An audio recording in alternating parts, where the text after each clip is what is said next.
Any man who calls a poison a woman's weapon is a traitor to his fellow men.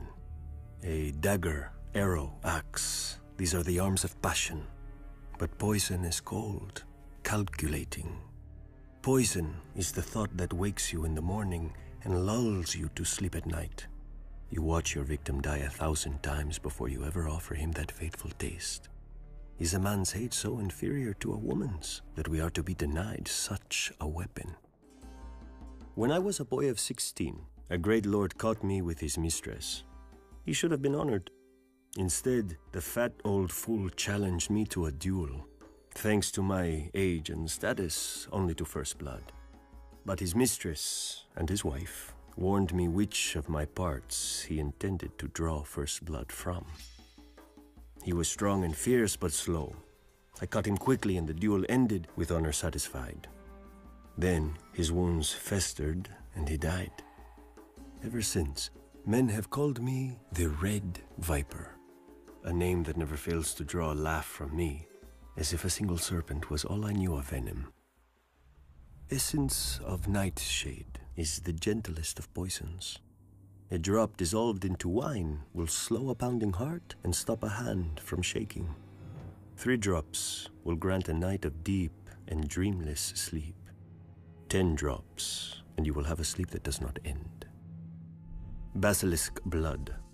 It will give cooked meat a savory smell, but if eaten, it produces violent madness in beasts as well as men.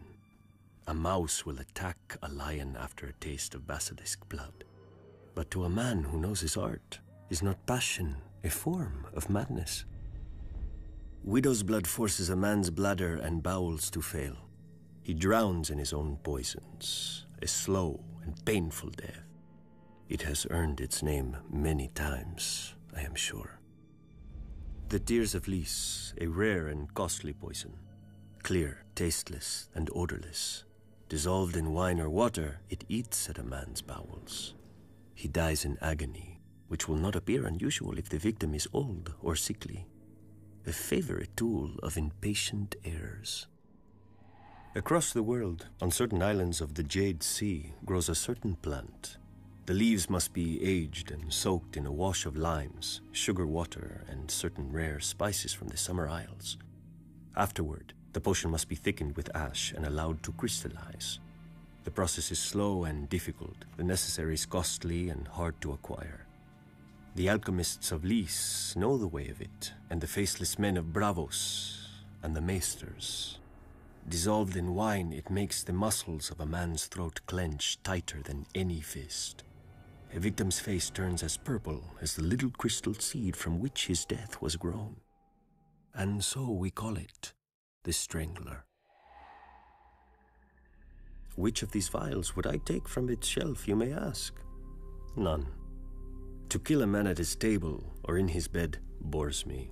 To toil hours over a boiling pot, measuring and stirring, bores me. How life begins is always entertaining, and my kind must make sure its end is worth our wait.